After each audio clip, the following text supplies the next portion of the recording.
Welcome back, everyone, to the Skin Deep podcast. This is your go-to source for everything skin health and self-care, especially when it comes to eczema, dermatitis, and sensitive skin conditions. I'm your host, Makisha Banks. I'm happy to be back for another episode in season 2.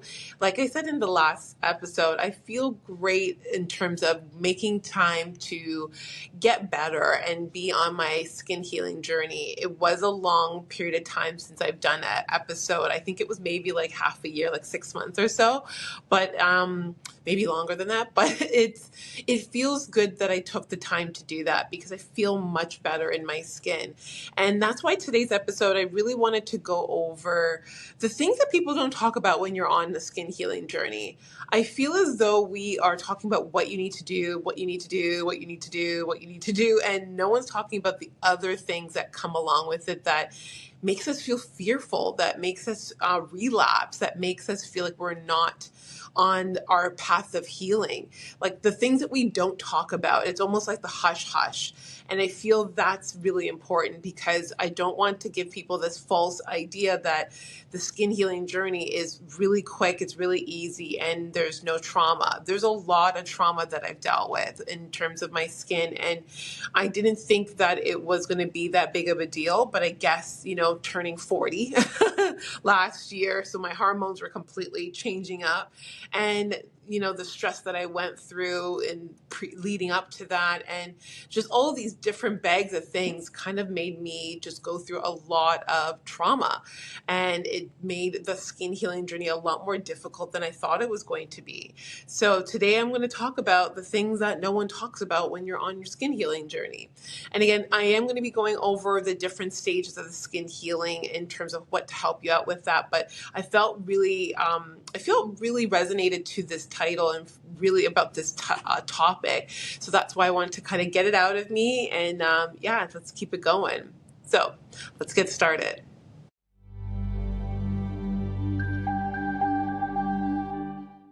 Right. So topic number 1 is the feeling of isolation. Isolation, I became very acquainted with. Like I was saying before, I said no to everybody. I didn't want to talk to anyone. I really took myself away from the social scene to just focus on myself, and I needed it. It was really, really important. But I think the one thing that was a little bit hard about it is the fact that it was a little too isolating.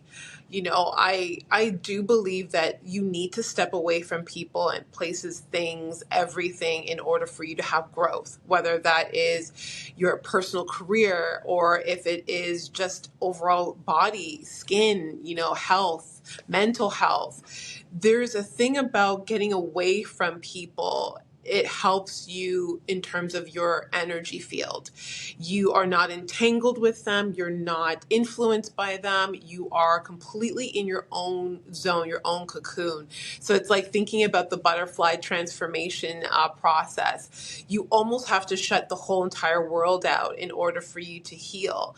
What I don't think I realized is that I went into too deep of an isolation to the point where my mind was playing tricks on me. And that's the hard part, is knowing when to be isolated and not over isolating, because that was the struggle, where it's like I wanted to be out of everyone's face. I didn't want to talk to anyone. I just wanted to focus on me. And it's important to do that because you do need the time to talk to yourself. You do need the time to really break down thoughts and emotions and things that are holding you back, that are troubling you, that are affecting you from every point of view. I just didn't realize that, isolating myself was becoming a crutch. Like I never thought that when I'm sitting there at home, thinking I'm doing myself a service by staying away from people, I was disservicing myself by not having community and connection and friends around me to pick me up when I feel bad. They say oxytocin rises when you're in the company of other people, and I was missing that part. So, I try to find it in places, but then I'd be like, oh my God, what if they trigger me? You kind of go in that downward spiral where you just don't want to be around people. And not only that, I was embarrassed.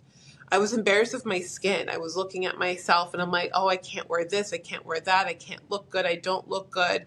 And I didn't want to be around people because I felt embarrassed about my skin. And I didn't want to shake anyone's hand. I didn't want to hug anyone because it just felt like, look at my body comparing to theirs. I'm trying not to cry about it, but you think of yourself worse because you're just like, how do I compare? Why am I not excelling? Because you see what's around you.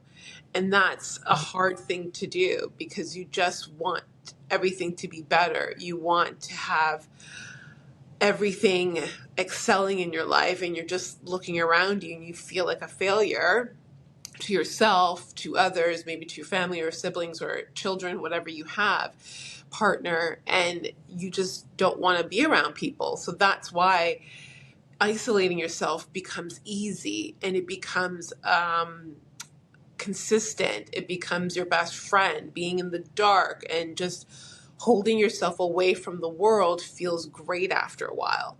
And that's where you have to kind of look at that pendulum swing of being like, okay, am I too far in isolation and holding myself away from people because of fear? Or is it because I'm truly being in isolation so that I can heal and not have the pressure of being outside dampening or damaging my healing process? So at some point in time, I felt like, okay, I can isolate, but I need to get out and have some connection. So every, week or every 2 weeks, I found, okay, let me find a way to be outside with family or friends, go for a coffee, and not really coffee, but like tea, like just have a connection with someone for about a half hour to an hour. And that's all I could produce. That's all I could give, would be like an hour at a time. Eventually it started to build up more momentum and so forth, but that's what I could do. And if you don't want to be around friends or family, find an online group, because I found an online Tai Chi group and Qigong where we did those things every morning.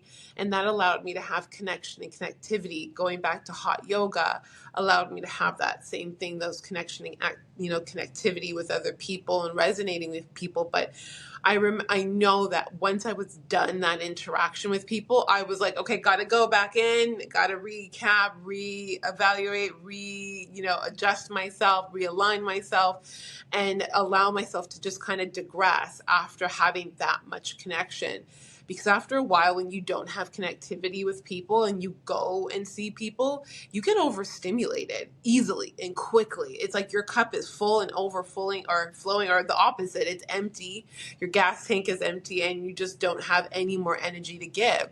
So that's where I would just like kind of run away from people, and then I would isolate myself again for a couple hours or days at a time, or a full week, in order to give myself the time to refill my cup. So, that's the number one thing I notice about people healing from eczema and dermatitis is the isolation. We literally go away in a cave and we don't want to have any connectivity with people because we're embarrassed, we're upset, we're in pain, we're uncomfortable, and overstimulate. Our nervous system is going out of whack, and it's the easiest thing for us to do, but it is also the easiest way for us to go into a depressive state because we're over isolating ourselves away from people. That's not healthy. So my encouragement is to, yes, isolate for your healing journey, but don't forget to get out at least once a week and connect with people. Talk on the phone with somebody for a little bit, just so that you can bring up that energy levels to help you on your healing journey, because relationships do help us heal. People help us heal. By ourselves, we can't heal the best. We can. It'll just take extra long to do it. But when you are with other people, they can help you out on their journey. And it's up to us to not feel embarrassed about our journey, because if there are truly kind people and the people that we're meant to have in our lives, they'll know that what we're going through is hard, it's a struggle, and they'll support us in the most gentle, kind, loving way. So that is number one, isolation, and knowing when and how to isolate and in the right way. All right. Number two is emotional stress, also known as PTSD. Okay. Whoo, wow. This one I could talk about for hours and hours about it because it is a very heavy topic. Emotional stress is, it's not only just, hmm, heavy, it is deep, it is traumatic, it is depressive, it is all in that and then some and a bag of tricks. Okay. Like, I can't believe how deep my trauma was until I started taking layers and layers and layers and layers of it off. One, I can say there's a lot of tools that are out there to help you with, emotional trauma or emotional stress, but it's part of why we have eczema. It's emotional stress and trauma. It's not just our gut. It's not just our food, but the gut is the reason why we have the issue because our emotions are stuck in our gut, in our stomach, right? And a lot of our nervous system connectivities are connected through the gut. So that's why we eat when we're emotionally unstable, when we feel emotional or we're crying. We want to eat because that's the area that's connected to our emotions. So it's one of those things that when you are dealing with trauma or emotional trauma, a lot of it has to do with, cleaning up our gut and so forth. But there's another thing that, we need to remember is that the things that we've been through lifetimes, and people might think this is too far out there, or even just when we were growing up and our exposure to our family members or parents, those things are still stuck in our cells. They are still, deep down in our tissue, in our fascia, and it is, the reason why we act the way we do, we feel the way we do, we, respond the way we do. And also why, we have the issues with our skin because our nervous system is connected to our skin. That's our first point of contact. That's where we, deal with things. So, when you feel irritated, where does it show? It shows up on our skin and then it shows through our nerves. So it's like, those two things are interconnected, and that's the reason why emotional stress is skin deep is because that's where we hold our trauma. So let's get on to why what did I do? I found that the emotional trauma in the beginning, I used to, journal. Like, there's phases of dealing with your emotional trauma. That's what I think. That's what I really, truly believe. There's a first phase of how you dealt with your things when you're growing in your 20s and your 30s, and it works for you. It works for you. But then there's a next level, especially if your trauma is much deeper. It's like we peeled the onion in the beginning, and then there's another layer of it, and then there's another layer of it, and then there's another layer of it. Excuse me. And I felt like I dealt with it. I felt like I went through each layer of my trauma and everything was okay. But really, in the beginning, it's like, yeah, I did fix it. I was fine. Nothing was bothering my skin. But then I didn't realize that I was silently eating to fill the void of dealing with my emotions. I was silently eating just to get over some of the things that I dealt with. And that's why it explains my yo-yo weight from when I was younger to, recently. I now can see why my weight went up and down so dramatically. One year I'm 20 pounds over. One year I'm just right on track. The next year I'm 40 pounds over, and the next year I'm okay. And it's like, I didn't take that in until I started looking at the photo albums, and I'm like, holy crow, I was big then. What the heck? And it explains what I was eating, why I ate the things that I ate. When I was dealing with certain things and traumas, I was doing okay. I was doing keto. I was fasting. I was really getting through my body and just releasing the stress. But it was like a cover up. It wasn't really me truly dealing with it. I was dealing with the symptoms of it.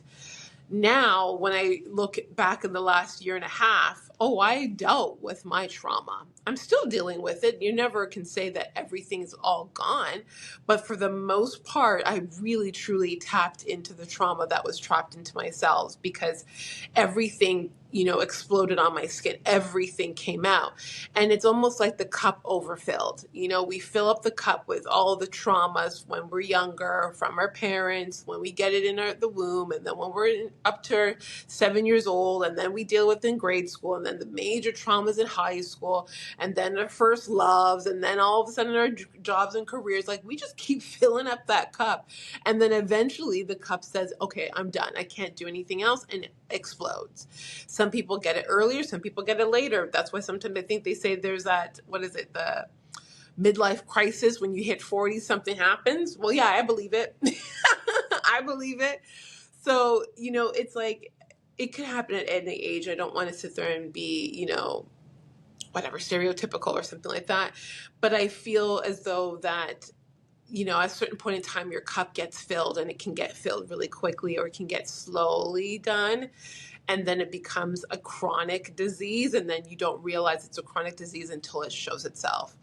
And that emotional trauma that comes with eczema, it's deep. It's very, very deep, and it's beyond eczema at this point. This is just trauma, but it shows itself up as eczema. It can show itself up as, something else, like a heart attack or whatever. But the most common one is eczema. And that's why when people have eczema, they need to not think it's just a topical treatment that they need.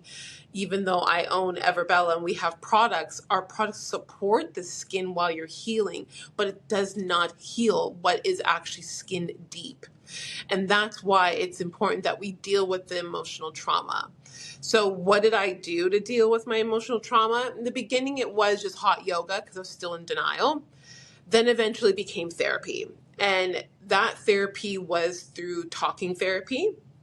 There are other things like fascia movement, fascia healing. You could do that. There's Reiki. You could do soul progression work with other people. You could do ashwagandha. No, sorry, not ashwagandha. Wrong one. That's the tea. Ashwagandha is the tea. I forgot the name of it, but you can go on retreats, and you know what I mean by that, and do the trauma that way. You could do astral projection. You could do your natal chart. There's so many different things that you could do to address the emotional trauma that's happening. And not one fixes all. There's stages to it. So like I said, I went through one phase, then the next phase, and the next phase. And one thing will fix a certain part, then the next one will fix another part. The next one will address the next part. So there's always another level. So I even, went to tarot reading cards. I went and got spiritual readings.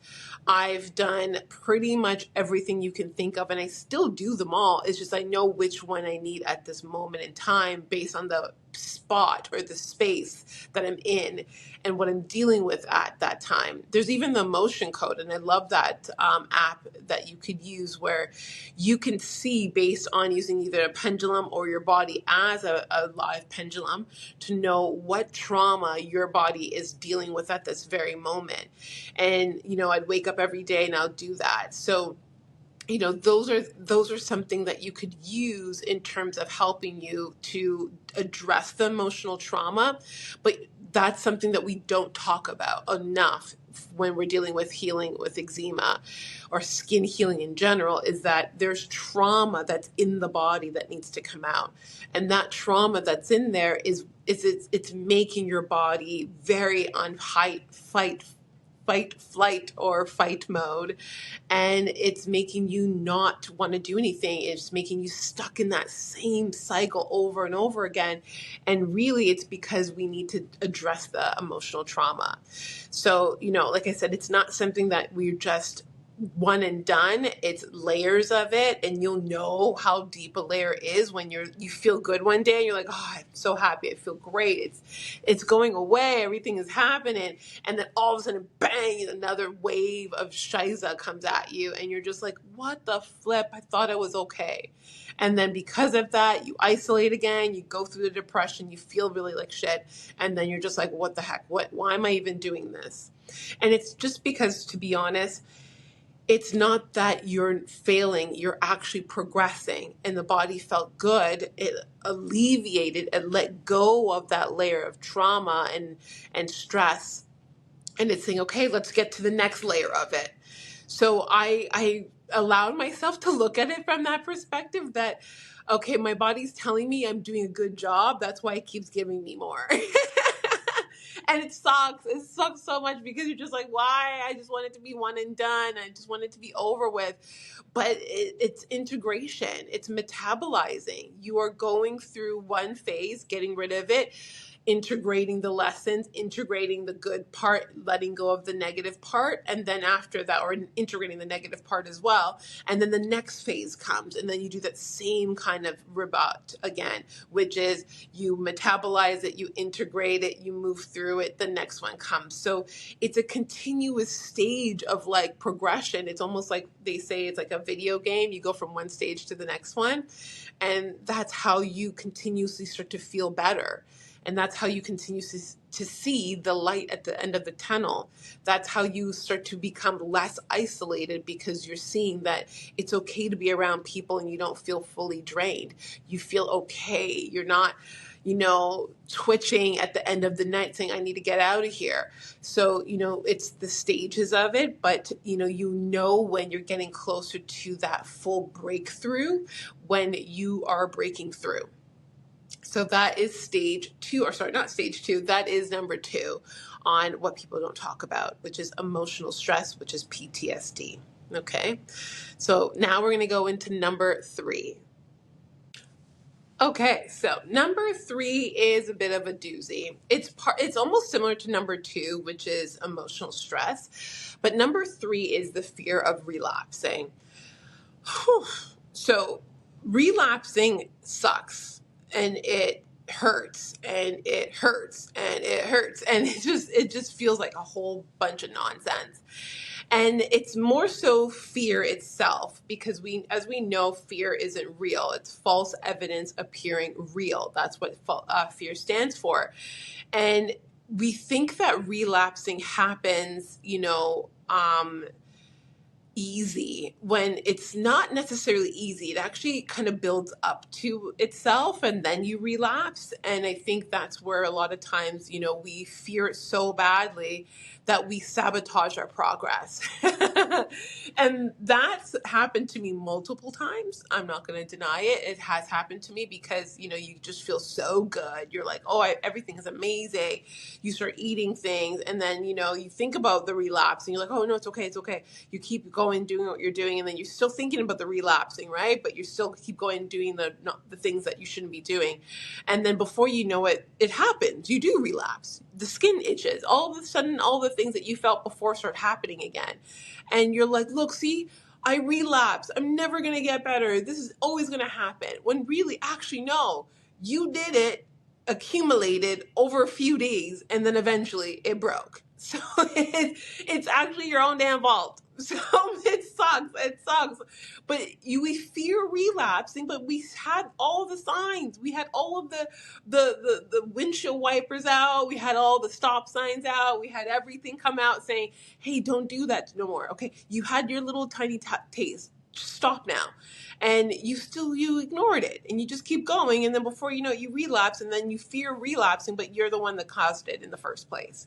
So that's where I find fear of relapsing is controllable, but it is something that haunts us. We're haunted at the back of our head that, is this ever going to get better? Look, it happened again. Look, I'm flaking again. Look, I'm flaking again. Look, it's itchy again. But not every part of our body is the same skin texture. Some areas are thinner, some areas are thicker, some areas are coarser, some areas are finer. There's all different textures on our body. And I think it's absolutely amazing that we have a body that can still function when there's areas that are completely dysfunctioning. And that's, I think, is the most beautiful thing that we should embrace, but we should also respect that. it's not going to all function at the same time. It's not all going to be the same at the same time.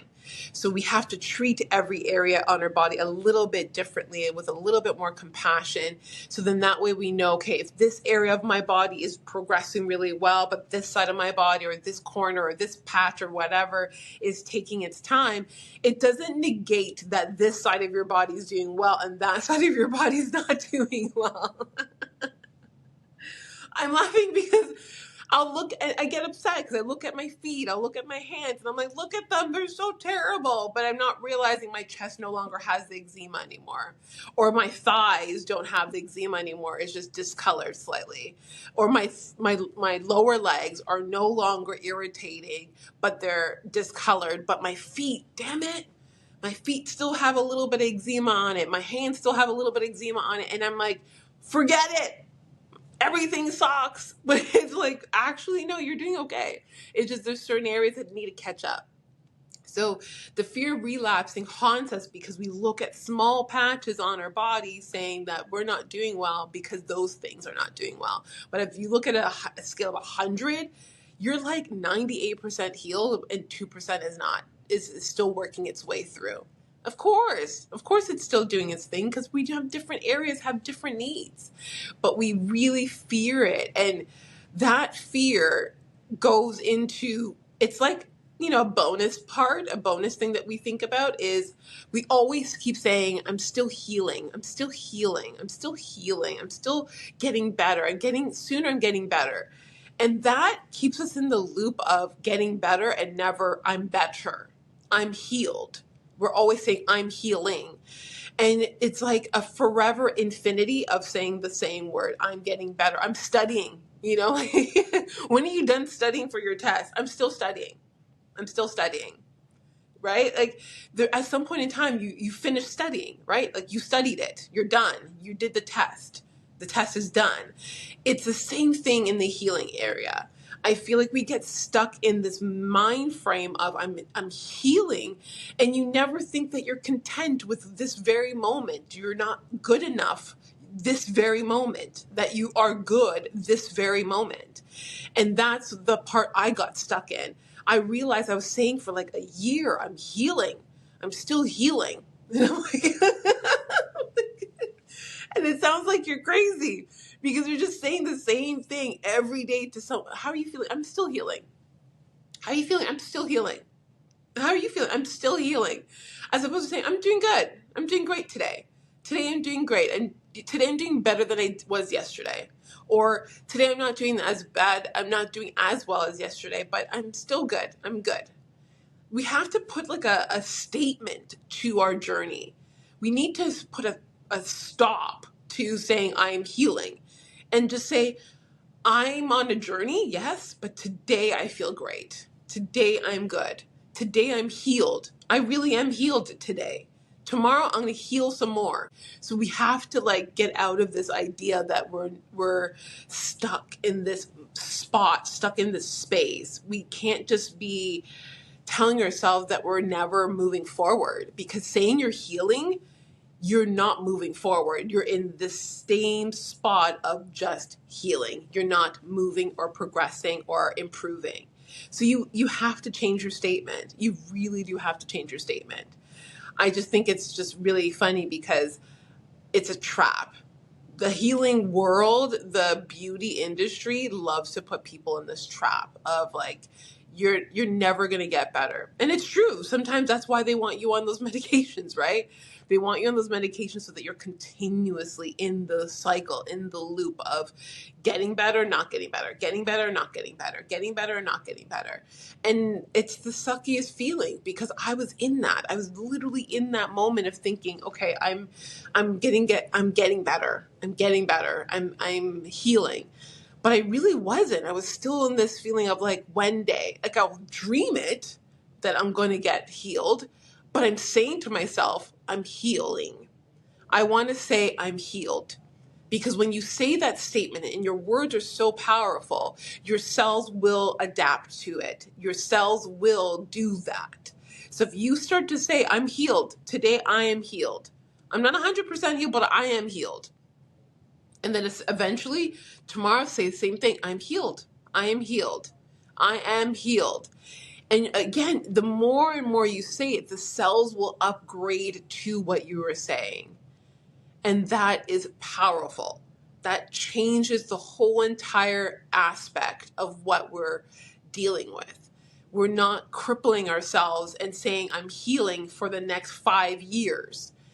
It can take that much time. I don't deny it. We don't want to rush it. But if we keep telling ourselves that we're okay, I'm getting better. Today sucks. Like, we need to spin it to more positivity.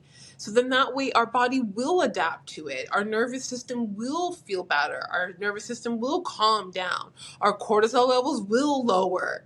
Our oxytocin will go higher. You know, all of those hormones, those alarm systems in our body will start to disengage from the fighting and the flighting and the fear and engage in the calm, the peaceful, the loving, the transformative parts of us. So that's where I feel like we need to really make a change in terms of what we're saying to ourselves and how we're saying things to ourselves and what we're saying to other people, because those are just confirmations. And that's the trap. The trap is legit. The trap is real. And we need to really learn from this and change our wording. Right. So again, those are my 3 things that I find we don't talk about when it comes to eczema. I do have another one. And this other one is I know is very relatable to everybody. Very, very relatable, especially if you're in the stage 3 to 4. It's flaking. Goodness gracious. You know, like, it's actually very embarrassing how much you flake. And that's why it's like, I don't try to wear black anymore. because the amount of flaking that comes off of my body, you would think it's snow. You would think that I walk around with powder or salt, you know, like, you're just like, it's just, the flaking is intense, especially depending on how much, you know, eczema has, you know, showed up on your skin. The amount of flaking that happens, it's actually really embarrassing. And, you know, you got to change your sheets almost every day or every other day. I'm vacuuming every day, sometimes twice a day. You know, my clothes for work, I have like triple sets because it's like, and you got to knock it out, you know, turn it inside out and like shake it. So then that way, you know, the amount of skin that comes off, it's not, you know, dripping everywhere. It's ridiculous. And, you know, I used to be so upset about it. I actually used to be depressed. I used to be really sad and look at all this freaking flaking. And I'd be so like on myself that I don't even, now I just laugh about it. I laugh about the flaking because it's a sign, it's a positive sign that your skin is getting rid of the old and bringing in the new. It is the proliferation stage, the remodeling stage. That's the key things to those 2 stages is the flaking. There's a difference with flaking and inflammation in terms of the inflammation stage. That's a different type of flaking. When there's no redness, there's no sign of inflammation, no heat, but it's just dry and flaking. That's when you know you're in the good stages of healing. And that good stage, what I mean by good stage is that your skin is trying to come back to its resiliency in terms of the thickness of the fascia or the thickness of the layers of the skin. That's what it's really trying to do. It's trying to thicken up that tissue. So, you know, some days it's like, oh my gosh, I'm flaking again. Thank gosh I'm flaking again, because what's happening is those dead skins that are not connected to anything, they're flaking off so that the new skin that is bonded, that has elasticity in it, that has the right amount of collagen in it, that is being replaced. That is coming up to the surface. And the more it keeps doing that, the thicker the skin is going to be. And why we want thick skin, firm, nice, thick skin, is because if I cut myself, I'm not going to have some deep down lesion to the bone where you see that white marrow, right? So we need that thick skin again. So yes, the flaking stage sucks because you're just dripping everywhere like it's Christmas Eve. But it's amazing because it's indicators telling you my body is still healing. It's healed because it's giving me new skin. And that new skin is trying to, get rid of the old and be replaced with the new.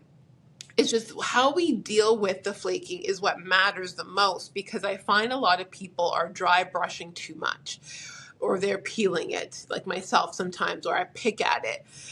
That's a bad thing. It's a bad trait. It's actually OCD. It's actually a really bad trait, and it can be addictive.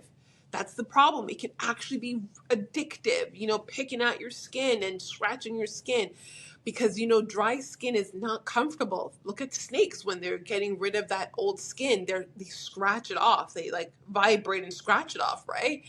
But, they do it one time and they're good. For us, we can't just take off one whole layer. And I would love to do that, but we can't. So, our way of doing it is to buff it off. So whether it's body scrubs or dry brushing, those are the two things that we need to use to do that. It's just unfortunately, we don't always go to the dry brush. We end up using our fingernails and wanting to scratch it because it's irritating. But that's the problem. We have to get away from scratching our skin with our hands and our nails and actually use other tools to help us with that. So dry brushing is a lot better because it makes you feel like you're scratching your skin, but you're really not. You're buffing it off. Or the dead sea salts, which we have in Everbella, is a dead sea salt scrub, which is great because it also has magnesium and minerals that's going to help your body replenish, the sodium in your skin that you need for your cells to be rehydrated. So that's why it's important to do bath soaking and to buff your skin with a dead sea salt, so that way you are gently removing what's needed to be removed, and then two, rehydrating the skin. The unfortunate part is a lot of people just dry brush their skin, shower, and then that's it. But then your skin is still dry because you're probably using really hot water on top of dry brushing, which is not replenishing the skin. It's just getting rid of the dead skin. And then the hot water dries out the skin. And then before you know it, you feel uncomfortable, tight, and scaly. So that's why it's really important when you're in the proliferation stage and the maturation stage. Sorry, it's the same thing. In the remodeling stage, it is to do a lot of baths, a lot of it's not hot, but like warm baths with dead sea salt scrubs, because you're replenishing the skin. It's rehydrating, it's moisturizing, and then you feel less itchy when you're done your shower. And I'm kind of reminding myself about that right now while I'm talking about it, because I haven't taken a bath in about a couple of weeks, and I would love to do that now because it's necessary, especially when you're changing seasons, or your skin is just flaking a lot more now. It's important to do that. So that's another thing that we don't talk about, is the flaking. Boy, let me tell you, flaking is not fun, and it is so annoying because you wake up and you just feel like, ugh.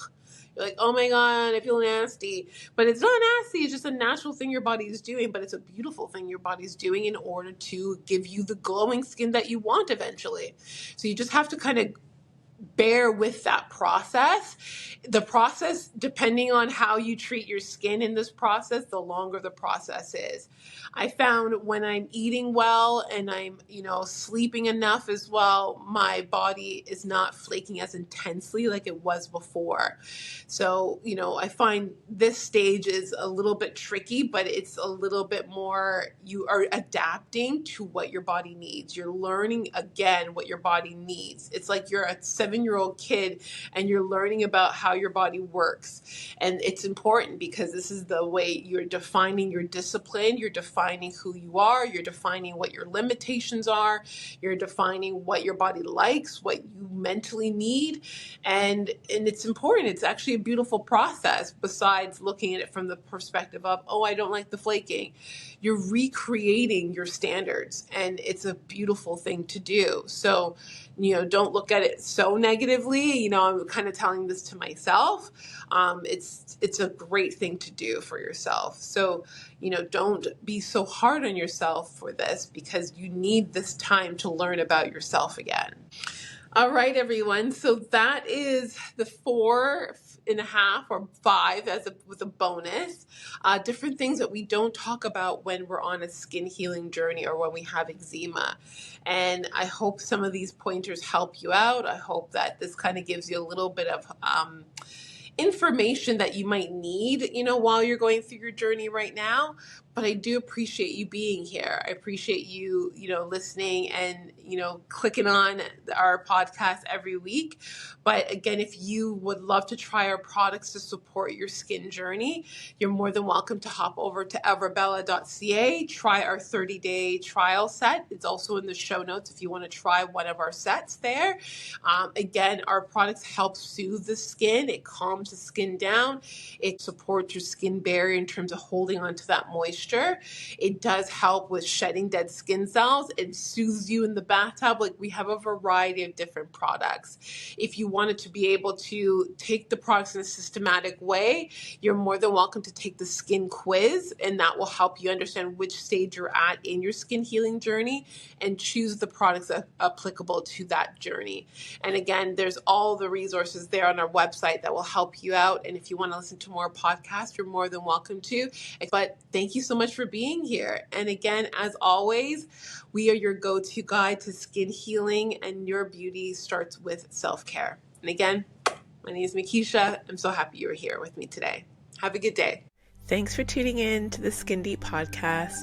Don't forget to download your free guide to our 10 hacks to great skin. Just check the link in our bio. I look forward to seeing you in our next episode. Have an amazing day, everyone, and enjoy your self-care Sunday.